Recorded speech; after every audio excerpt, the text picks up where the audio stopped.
Assalamualaikum warahmatullahi wabarakatuh. Waalaikumsalam warahmatullahi wabarakatuh. Innal hamdalillah nahmaduhu wa nasta'inuhu wa nastaghfiruh wa na'udzu billahi min syururi anfusina wa min sayyiati a'malina man yahdihillahu fala mudhilla lahu wa man yudhlil fala hadiyalah. Asyhadu an la ilaha illallah wa asyhadu anna Muhammadan abduhu wa rasuluhu la nabiyya ba'dah amma ba'd.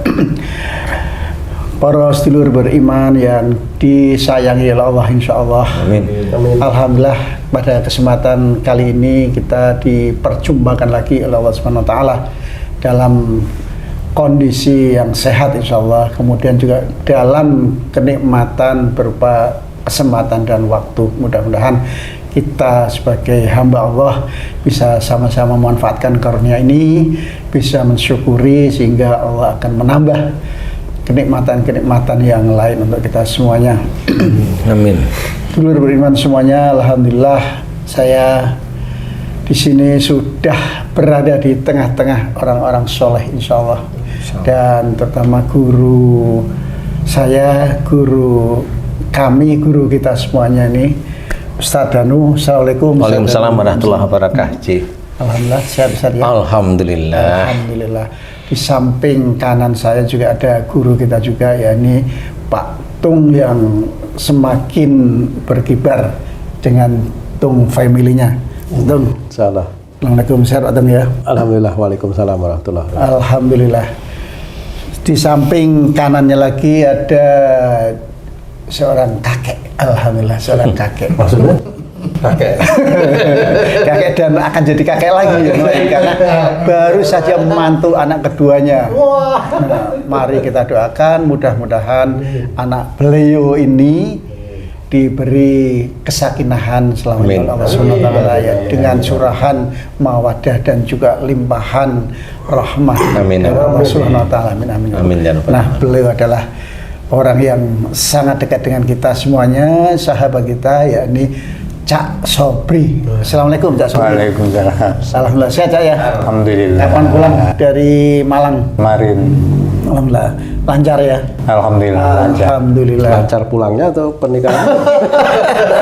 Insya Allah semuanya kita doakan lancar semuanya ya, pernikahannya dan selanjutnya juga dilancarkan Allah. Dan juga di samping kanan kami yang paling ujung juga ya seorang kakek juga nih, alhamdulillah beliau setelah sukses menghantarkan anak-anaknya, mudah-mudahan Allah senantiasa menjaga beliau bersama Hajah Eli dan juga menjaga anak-anak dan cucu-cucunya sehingga ketakwaan dan keimanannya selalu meningkat dan menerima.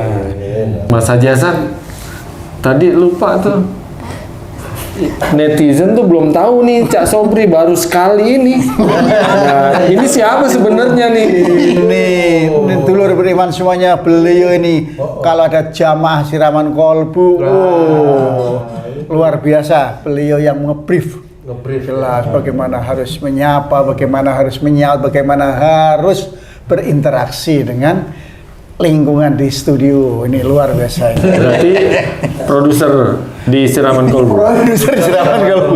Mantan. Alhamdulillah. Ini sini deretan pensiunan nih. Sini deretan pensiunan. Allah sudah menskenario di Lauhul Mahfuz bahwa di samping sini adalah pensiunan. Termasuk yang akan kita kenalkan terakhir ini, Mas Haji Zainuddin. Assalamualaikum Mas Haji. Salam Mas Haji. Alhamdulillah. Ustadz, sudah lengkap ini pensiunan. Alhamdulillah Ustadz. Jarang sekali ini kesempatan kayak gini ketika Cak Sobri ngajak ke klinik langsung saya sambut. Alhamdulillah Ustadz ada waktu buat kita juga Cak Sobri ya. Sehingga sakit deh kita ngobrol minta oleh-oleh haji ini. Walaupun pensiunan, temanya jangan tentang kematian ya. tapi biasanya itu ya, biasanya sebelum kematian ada sakit. Meskipun kematian tidak ada hubungannya dengan sakit, tidak ada hubungannya dengan usia kayak gitu.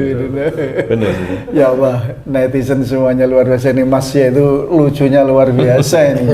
Nggak tahu kalau di rumah lucu apa enggak sih, nggak tahu. Lebih lucu kayaknya. Oh, lebih lucu. Lebih lucu di rumah ya. Alhamdulillah. Kali ini kita akan membahas ya sedikit yang berkaitan dengan hangat-hangat lah. Bahkan mungkin panas-panas, maksudnya hangat-hangat di badan, panas-panas di dalam tubuh kita, dan juga si lidah pahit Maksudnya lidah pahit itu bukan ngomongnya ini. Nah, begitu itu. Biasanya orang yang pernah mengalaminya begitu itu. Nah, tema kita kali ini dulu teman-teman semuanya yakni membahas penyakit tifus atau tifoid ya kali ya. Saya tidak begitu ahli nih. Tifus tetap ya. Oh, tifus gitu ya. Oh ya, oke. Itu Ustadz. Nah, Ustadz selama ini pasien-pasien yang ada di sini apa ada berkaitan dengan penyakit itu atau pengalaman Ustadz sesuai dengan hasil penelitian bertahun-tahun itu penyakit ini sebenarnya gimana Ustadz? Iya. Bismillahirrahmanirrahim. Assalamualaikum warahmatullahi wabarakatuh. Waalaikumsalam warahmatullahi wabarakatuh. Amin ya rabbal alamin.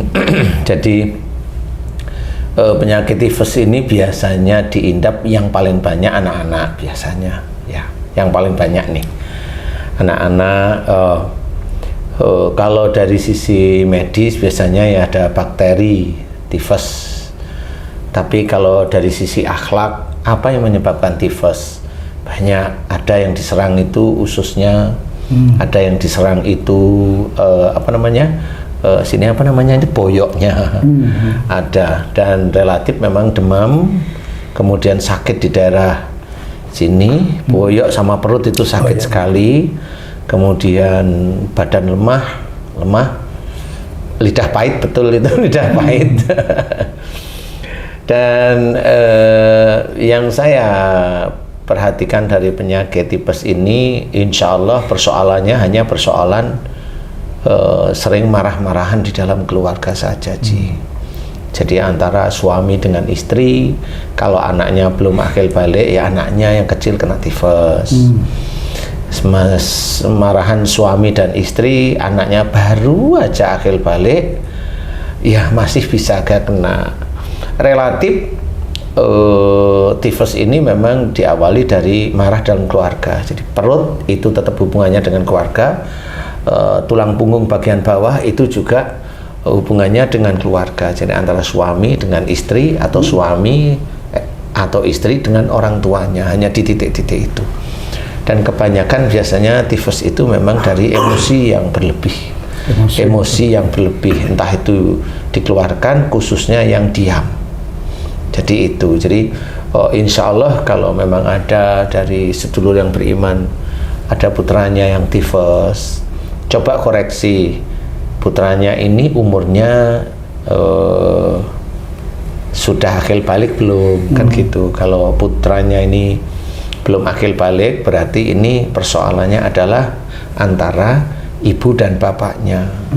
Biasanya ibu dan bapaknya kemana? Bisa antara dua ibu dan bapak, atau antara ibu dan bapak ini dengan orang tuanya. Yang paling banyak biasanya ibu dan bapak ini dengan orang tuanya yang paling banyak. Persentase kecil antara suami istri ada, tetap ada, tapi persentasenya agak kecil, tidak sebesar kalau orang tua dengan orang tuanya dengan kakek atau neneknya si adik yang sakit tersebut. Jadi relatif tifus yang selama ini saya tangani dari situ.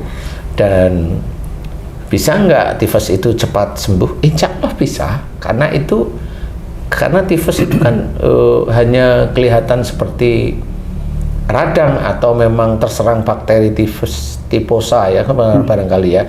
Itu menurut teman-teman peneliti dari kedokteran itu kan begitu. Kalau saya itu hanya akhlak aja.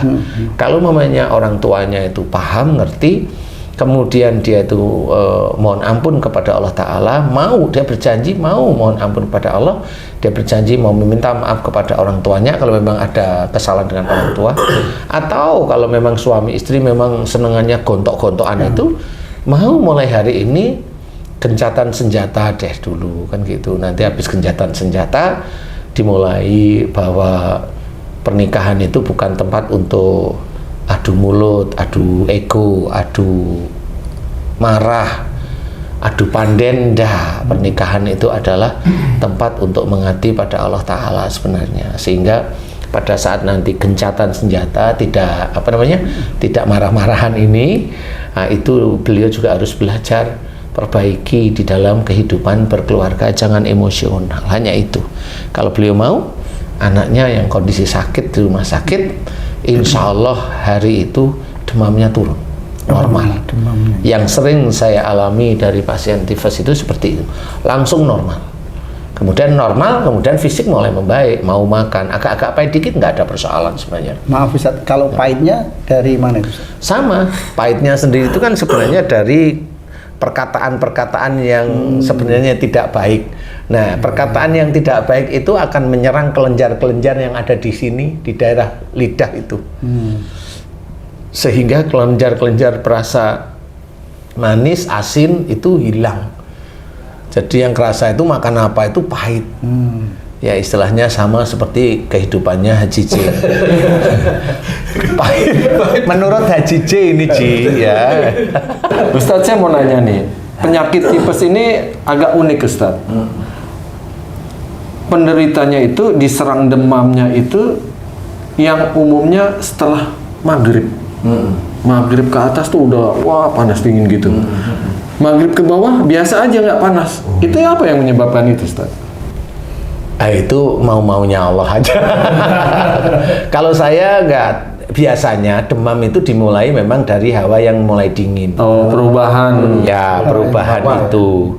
Kenapa? Nah, ini biasanya gitu.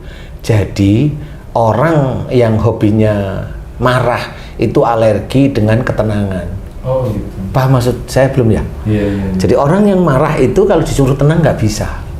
Jadi makanya selama orang yang siapapun orang yang demam, mau anak kecil atau orang dewasa, demamnya pasti dari habis asar. Rata-rata itu habis asar. Maghrib itu udah mulai kerasa. Nah, nanti besoknya ya sudah ngebleng itu ya demam terus. Tapi rata-rata seperti itu. Menurut saya itu petunjuk dari Allah Ta'ala. Allah itu menceritakan karena kamu itu alergi, tenang. Malam itu kan identik dengan dingin, identik dengan istirahat, iya identik dengan santai, identik dengan seperti itu. Nah, kalau siang itu identik dengan aktivitas yang ini termasuk panas itu kan, siang itu kan panas. Makanya insya Allah kalau memang itu dimulai sejak mulai habis asar mau maghrib itu mulai hangat badan itu. Nah, itu demamnya insya Allah dari situ, Ji. Jadi, kenapa begitu? Insya Allah karena karakter orang emosi itu kalau disuruh tenang nggak mau. Unik tuh Ustaz. Orang yang emosional, alergi dengan ketenangan. Itu sebabnya apa tuh Ustaz? Apa karena ada jin pemarahnya gitu atau gimana? Jadi sebenarnya kalau saya bercerita tentang jin atau bercerita tentang setannya, ini harus pelan-pelan kan gitu ya. Jin ini masuk karena perilakunya orang yang emosional. Jin ini masuk karena dia punya perilaku emosional. Jadi khusus jin ini emosional, marah. Melalui apa Ustaz? Mulutnya atau pikirannya? Mulut bisa, pikiran suuzon, kemudian hati kaku, yakin apa yang dia omongkan itu benar, kemudian ada egois, semuanya bereaksi sehingga jin itu akan masuk. Dan memang orangnya tidak, dia hanya istilahnya kalau gelas itu baru dimasukin air oleh Allah Ta'ala. Jadi jin itu ibarat air masuk tapi belum penuh. Nah, nanti kalau sudah penuh tumpah airnya, tumpahnya itulah sakit sebenarnya di situ. Nah, kalau jin dia akan masuk kalau orang itu memang tidak tobat, tidak mohon ampun kepada Allah Ta'ala, bahwa setiap pagi, siang, sore, malam itu dia hobinya marah. Biasanya orang itu lupa. Dia sholat tapi hanya istighfar tok. Tapi dia istighfar untuk marahnya dia pagi hari, agak siang, siang hari, agak sore, sore hari, atau malam, dia lupa. Rata-rata manusia itu yang saya amati. Sangat-sangat lupa. Walaupun dia tahu agama, iya. Kecuali orang itu memang mendapatkan hidayah, beda. Nah, orang mendapatkan hidayah, tidak semua orang muslim mendapatkan hidayah. Walaupun maksud saya begini nih, hidayah yang saya ceritakan ini adalah hidayah untuk bertobat maksud saya. Paham ya? Kalau orang muslim semuanya akan mendapatkan petunjuk jelas. Ada, habis dia lihat orang ngebut tabrakan, hidayahnya itu bahwa dilarang mengebut. Harus hati-hati, maksudnya seperti itu. Umpamanya kalau dinasehatin susah nerima, budak. Nah, itu hidayahnya dia harus belajar, berarti saya harus mau mendengarkan bicara orang lain karena Allah. Kan seperti apalagi yang bicara orang tuamu. Lah kan harus didengerin. Karena orang tua maunya orang tua kan ngobrol sama anaknya, tapi anaknya sudah nolak-nolak. Nah, itu besoknya gede-gedenya budak. Nah, itu karena apa? Karena hidayah itu tidak disambut pada saat orang tuanya itu mau ngajak ngomong, dia nggak nyambut tapi nolak. Nah, sama hidayah itu banyak. Cuma yang saya ceritakan hidayah ini adalah dalam memohon ampun. Hidayah dari Allah Ta'ala khususnya memohon ampun tentang apa yang dikerjakan tadi yang sebenarnya itu dosa di hadapan Allah. Nah, khususnya hidayah mohon ampun ini orang itu sangat jarang, kecuali terjepit lagi nggak punya uang. Nah, itu lagi, ya Allah, jika ini dari dosa aku ampuni. Ya, iya, kalau ada masalah besar, ya Allah, kalau masalah ini dari dosa aku ampuni. Pengen laku dagangannya.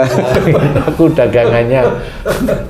Seperti itu rata-rata itu kalau udah kejepit baru akhirnya ya mohon ampunnya dia belum ikhlas. Jadi kalau mohon ampun itu sebaiknya setiap saat dia merasa salah atau mau tidur atau saat ba'da sholat atau gimana? Sebenarnya mohon ampun itu bisa aja diropel itu diapain? Digabung. Digabung itu bisa, tapi harus jelas. Umpama, ya Allah, jika dari saya membuka mata sampai saya mau tidur, mau memejamkan mata untuk istirahat, saya banyak melakukan kesalahan, entah itu marah, entah itu suuzon, entah itu dengki, entah itu ini, entah yang melanggar firman-Mu dalam Quran dan Sunnah Rasul-Mu. Aku mohon ampun kepadamu, astagfirullahaladzim. Itu digabung. Kemudian ya diketahui kalau memang itu salah. Kemudian besoknya biasanya nih, kalau orang itu sudah mulai dia melantunkan doa-doa seperti itu, besoknya dia mau marah itu ingat doanya malam. Ingat doa yang dilantunkan malam hari itu, nggak boleh, astagfirullahaladzim. Akhirnya orang muslim yang seperti itu, dia nggak usah mau marah, mau naikkan suara aja malah nggak jadi, karena ngerti tiap malam dia selalu mohon ampun. Jangan diulangi lagi, karena yang namanya taubat dan nasuha itu mohon ampun, taubat benar, kemudian tidak mengulang lagi. Nah, itu mohon ampun. Makanya kalau seorang itu terkena tifus anaknya atau dia sendiri terkena tifus, insya Allah itu hanya masalah keluarga. Harus belajar. Makanya mohon ampun itu sangat penting, karena pada saat mohon ampun itu salah satunya jelaskan mohon ampun dengan keikhlasan, dengan ketulusan kepada Allah, dia dianggap takwa oleh Allah Ta'ala. Dengan kesadaran. Dengan kesadaran apa kalau yang nggak sadar jadi kayak main-main itu ya. Ya, akhirnya mengulang lagi seperti itu, Ci. Iya. Insya Allah seperti itu. Ya, mohon ampun itu merupakan ketakwaan. Karena itu tahu bahwa kita itu banyak salah dan dosa. Mohon ampun, jelas. Makanya kenapa orang sakit kita ajak mohon ampun, karena memang itu dasar dalilnya dari mana? Ya, wa ma asabakum min musibatin fa bima kasabat saydikum. Apa saja musibah yang kau terima disebabkan buah tanganmu sendiri. Memang sih kalau berbuat dosa sekali, 2 kali, 10 kali belum tentu itu langsung menjadikan sakit. Mamanya dia hobinya marah sama anaknya, oh ini malah jarang sakit, jarang. Karena orang tua marah kepada anak ini ada unsur didik. Ada unsur didik tetap. Ada unsur melindungi, ada unsur memberi pagar, meskipun caranya barangkali kurang pas itu. Walaupun caranya kurang pas, tapi insya Allah ada unsur didik rata-rata ya, Ci. Walaupun ada sebenarnya orang tua yang enggak ada unsur didik ada, tapi rata-rata itu ada unsur didik. Kecuali orang tuanya itu peminum, penjudi, main perempuan. Nah, ini biasanya nggak ada unsur didik. Jadi kalau pengen anaknya suruh, kau harus ikut aku, kau harus ikut papa. Nah, itu nggak ada unsur didik, tapi unsur egois. Seperti kalau didik nggak seperti itu. Ini loh, kenapa kamu harus begini? Nah, itu didik. Tetap kamu harus Selesain skripsimu yang baik. Sebagai tanggung jawab orang tua ya. Sebagai tanggung jawab Bukan orang dia tua. sebagai anak ya, tapi Iya. sebagai tanggung jawab orang tua. Iya, begitu ya. seperti itu. Itu kan ada unsur mendidik, Terus skripsinya ada belajar. selesai belum? Masih semester 7 ya? Iya, iya. Masih Belajar. semester 7, Ustaz. Sebentar lagi, Ustaz. Saya udah semester 13. Perguruan apa ini Itu semester 13? ada gelar itu di perguruan tinggi namanya SU, mohon maaf ya nih. Ya. SU itu katanya sarjana ultimatum kalau Berarti lewat dikit DO gitu. Iya, bukan sarjana utama tapi SU itu sarjana ultimatum katanya. Iya. Cak Sobri barangkali ada pengalaman berkaitan dengan penyakit tipes ini. Kalau tipes itu saya pernah dengar tuh Ustaz, antara tipes sama DB itu nggak jauh beda karena gejalanya panas saat malam itu mirip itu. Dan apa beda antara DB dengan tipes itu Ustaz? Beda itu, Cak. Jadi kalau tipes sama BD satu yang jelas beda tulisan. Sudah beda dulu. Beda tulisan itu nomor satu ya. Biar saya diomongin bodoh juga nggak apa-apa. Jelas demam berdarah sama tipes itu udah beda. Satu. Yang kedua bedanya di sini. Kalau DB atau DBD biasanya trombositnya drop. Jadi sel darah merahnya itu berkurang, trombositnya drop. Biasanya seperti itu. Demamnya insya Allah sama. Ya lemes sama sebenarnya. Jadi bedanya hanya di situ, trombositnya drop itu aja sih. Insya Allah. Jadi kalau tipes ya demam, menggigil, sakit di daerah sini. Kalau DBD itu ya sama di daerah ulu hati sini, hampir sama sebenarnya. Itu ya awalnya ya kekakuan aja, kekakuan, merasa yakin benar, kemudian jadi emosi. Kalau tipes emosi yang relatif dalam lah istilahnya. Insya Allah seperti itu. Apakah tipes itu Pak Ustadz bisa menyebabkan kematian Pak Ustadz? Ya bisa lagi dia jalan rak tipes, kemudian naik sepeda motor ngelior ketak ya bisa ya. Ya sebenarnya kematian itu tidak ada hubungannya dengan penyakit sebenarnya, tetapi salah satunya sakit itu bisa menghantarkan menjadi kematian. Bisa, itu cara Allah aja. Nah cuma bagaimana cara Allah, orang meninggal karena sakit itu menjadi petunjuk atau hidayah orang di sekitarnya Yang masih hidup. yang masih hidup. Kalau yang mati udah nggak ngerti, dia masuk neraka yang nggak ngerti, dia masuk surga yang kosek, dia tipes kan gitu ya. Ya harus dikoreksi dulu. Jadi bagi petunjuk orang yang hidup inilah ayat-ayat Allah itu harus ketahui. Oh dia sakitnya tipes. Kenapa? Umpamanya ditanyain, emang bener dulu anaknya yang mati itu tipes, kemudian bapaknya, emang kamu sering marahan sama siapa sih? Sama istrimu atau sama suamimu atau kamu sama orang tua? Baru dia sadar, saya jengkel banget sama bapak saya. Oh nggak taunya ngomong begitu. Lah kan bener. Oh berarti apa yang diomongkan Ustaz Danu dan teman-temannya insya Allah benar. Nah ketahuilah, marah yang berlanjut kepada orang tua dan dia tidak mohon ampun kepada Allah, tidak meminta maaf pada orang tua, dianggap orang tuanya salah aja di mata dia, kayak dengan dendam atau benci yang kuat, anaknya yang diambil.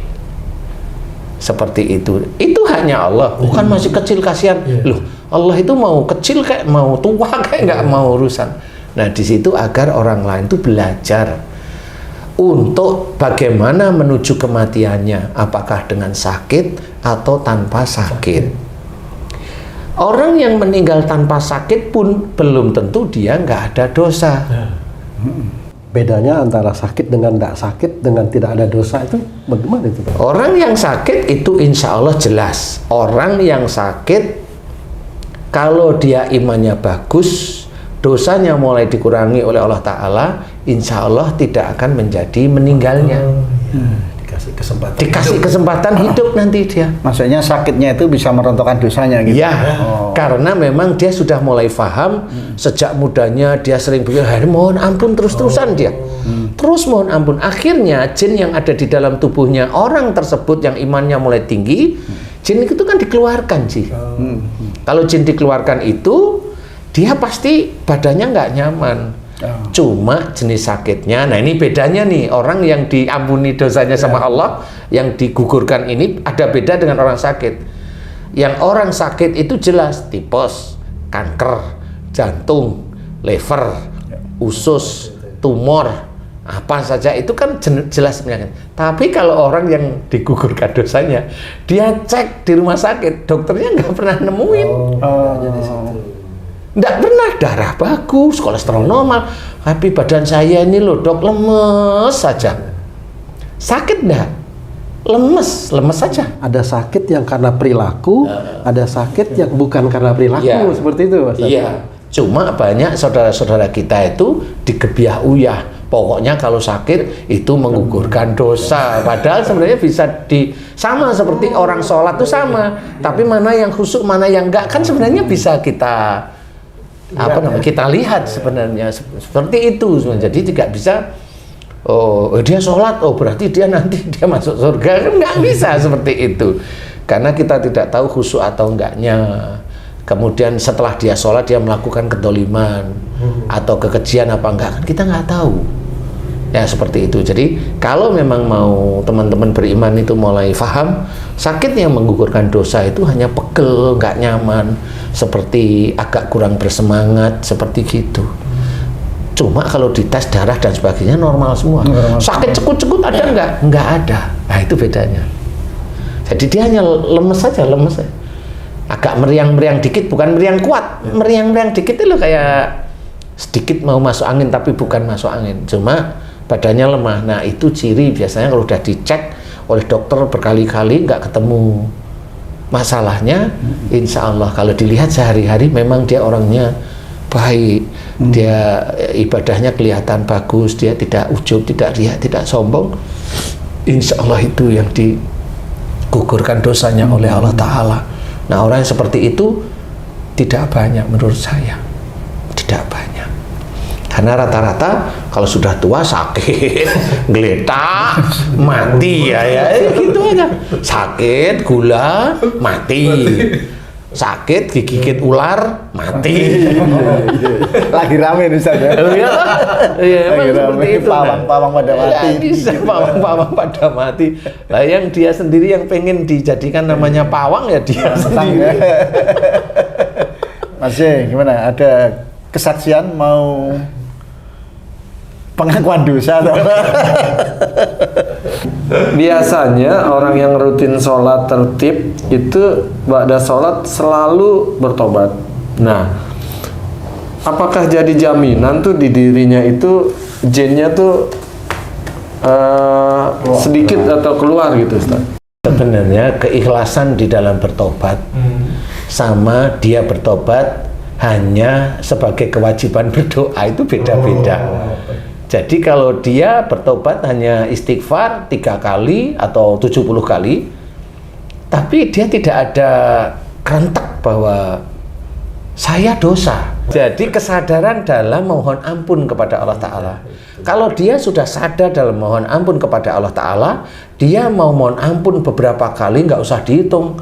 Nggak usah dihitung, dia benar-benar khusyuk. Itu sudah sama, itu loh maksudnya Rasul itu.